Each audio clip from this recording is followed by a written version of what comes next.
सैयदना इमाम अबू मालिक फरमाते हैं मैं गरीब का बेटा था और मेरी 6-7 बहनें, मैं अकेला भाई था। आप फरमाते हैं मेरे अब्बा जी फौत हो गए। मेरी अम्मी पकड़ के मुझे एक धोबी की दुकान पे ले गई, कहने लगी इसे कपड़े धोने का तरीका बता दे, सलीका समझा दे, ये भी एक छोटी सी लॉन्ड्री की दुकान खोल लेगा, मेरी बेटियों का पेट पालेगा। धोबी कहने लगा ठीक है, मैं 2-3 दिरहम भी दूंगा महीने के, और जब काम सीख जाएगा तो तनख्वाह बढ़ जाएगी। इमाम अबू मालिक रहमतुल्लाह अलैह फरमाते हैं मैं बहनों के लिए रोजी कमाने निकला, मैं बेवा माँ के सर पे बोझ उतारने के लिए निकला, मैं गुर्बत के आलम में निकला। रस्ते में इमाम आजम का मदरसा था। फरमाते मैं वहां चमकते चेहरे देखता, लेकिन अपनी गुर्बत को देख के मैं आगे बढ़ जाता, परेशान होता कि मैं कैसे इल्म हासिल करूंगा। आप फरमाते इमाम साहब मुझे अक्सर देखते। एक दिन इमाम आजम बाहर निकले, मुझे खड़े हुए देखा तो करीब बुलाया, सीने से लगाया, माथा चूमा, क्या नाम है? मैंने कहा अबू मालिक मेरा नाम है। कहा तुम्हें पढ़ने का शौक है? कहा बड़ा शौक है। कहने लगे चल आ जा पढ़ा कर, आ जा मदरसे में पढ़ा कर। कहते मैं सारा दिन वहां पढ़ता, घर से काम करने आता, सारा दिन इमाम आजम के पास पढ़ता रहता। महीना आया तो मेरी अम्मा कहने लगी तनख्वाह लाओ। मैंने कहा अम्मी जी तनख्वाह तो वो देगा जो ड्यूटी पे जाता हो, मैं तो पढ़ने जाता हूँ। कहते अम्मा घर से निकली और बड़े गुस्से के साथ निकली, कहने लगी मौलवी ने मेरा बच्चा खराब कर दिया, मेरा बच्चा खराब कर दिया, मैं काम पे भेजती थी, इसने किस चक्कर में डाल दिया, मसलों से भी कभी पेट भरा है, काम भी तो करने चाहिए ना। कहते इमाम आजम के सामने खड़ी हुई। इमाम साहब बड़े अमीर कबीर आदमी, अरबों खरबों पति थी, और फिर इतने बड़े आलिम फकीर, सारा बगदाद, सारा कूफा, सारा मिस्र सलूट करता है। बीबी आई और तेज जुमले, औरतों का तरीका होता है। कहने लगी मौलवी तेरी सफेद दाढ़ी, तेरा इतना नाम, तुझे ख्याल ही नहीं आया? मैं बेवा औरत हूं, तूने मेरा बच्चा खराब कर डाला, मेरी यतीम बच्चियां रोटी कहां से खाएंगी, मसलों से भी कभी पेट भरा है। कहती इतने सख्त जुमले कहे, पर कुर्बान जाओ इमाम आजम सुनते रहे और मुस्कुराते रहे। कहने लगे मेरी गलती है, मेरी गलती है, मेरी गलती है, बीबी भूल गया था, गलती हो गई। बीबी क्या तेरी इमाम साहब सुनते रहे। जब गुस्सा उतर गया तो कहने लगे अम्मा तेरा गुस्सा उतर गया है? उतर गया है। कहने लगे तेरा बेटा बड़ा नेक है, तेरा बेटा बड़ा लायक है, तू इसे पढ़ने दे। कहने लगे चुप कर बे मौलवी, ये पढ़ेगा तो मैं रोटी कहां से खाऊंगी। इमाम साहब कहने लगे मुझे बताएगी तेरे घर का खर्चा कितना है?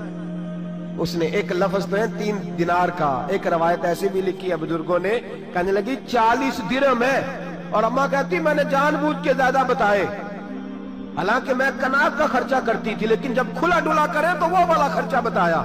मैंने कहा 40 दिरहम खर्चा है, तू देगा? तो कहते इमाम आजम कहने लगे अम्मा तुझे लेने नहीं आना पड़ेगा, पहली से पहले तेरे घर में पहुंच जाया करेंगे, यकम से पहले आएंगे। ओ भाइयों कहाँ उस्ताद मिलते हैं, कहाँ उस्ताद मिलते हैं, कहाँ वो लोग मिलते हैं जो दुआएं मांगते, इल्तिजाएं करते, प्यार करते। गुजर गया वो दौर, अब तो सूट लेने का दौर है, मिठाइयां लेने का दौर है, हाथ डलवाने का दौर आया है। अब कौन पूछता है? अब तो पूछते हैं तू मेरे लिए क्या लाया है। हजरत सैयदना इमाम आजम अबू हनीफा रहमतुल्लाह अलैह 1 दिन नहीं, 2 दिन नहीं, 4 दिन नहीं, 5 महीने नहीं, 20 साल तक, कहना आसान, बोलना आसान, सुनना आसान, 20 साल तक इमाम अबू मालिक के घर में खर्चा देते रहे, वो पढ़ते रहे। अम्मा कहने लगी तू मेरे बेटे को लगा तो लिया है तो पढ़ के बनेगा क्या? हजरत इमाम आजम फरमाने लगे बादशाहों के तख्त पर बैठकर बादशाहों के साथ खाने खाया करेगा, उनके साथ बैठ के हलवा खाएगा, वक्त आएगा तू देखेगी।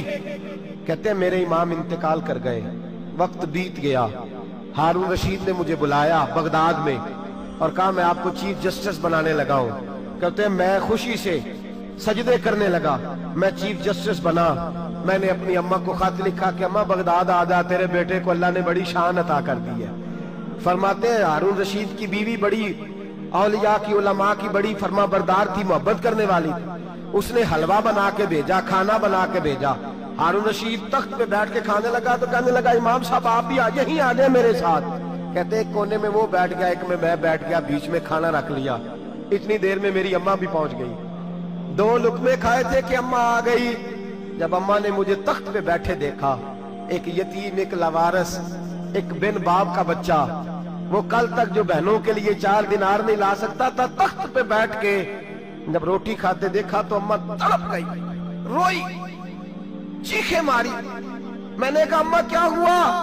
کہنے لگی بیٹا مجھے تیرا استاد یاد آ گیا ہے، اس نے کئی سال پہلے کہا تھا اسے دین کا علم پڑھنے دے، اسے فقیہ بننے دے، یہ بہت آگے جائے گا۔ دیکھ آج اللہ نے تجھے کتنی شان عطا کی ہے۔ کہا بیٹا یہ کمال تیرا نہیں، یہ امام اعظم ابو حنیفہ کا کمال ہے، یہ ان کا کمال ہے جنہوں نے تمہیں یہاں تک پہنچایا۔ میرے بھائی اپنی پوری زندگی حضرت امام اعظم ابو حنیفہ نے۔ آج تو اساتذہ کرام، اساتذہ مجھ سے ایک ٹیچر کہنے لگے حضرت جی دل نہیں لگتا، بے سکونی سی ہے، کچھ بتلائیں۔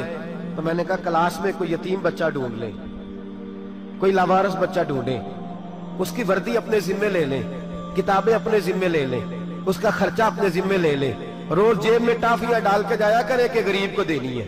فرمایا 2 مہینے یہ والا وظیفہ بھی پڑھ کے دیکھیں، اللہ آپ کو سکون عطا کرے گا۔ یہ بھی کہنے لگے بڑی ٹھنڈک ہوئی ہے، بڑا سکون ملا ہے، بڑی تابعداری۔ میں نے کہا آپ لفظوں سے سکون چاہتے ہیں، وہ لوگ خدمت کر کے سکون لیتے، لفظوں سے سکون چاہتے ہیں، وہ لوگ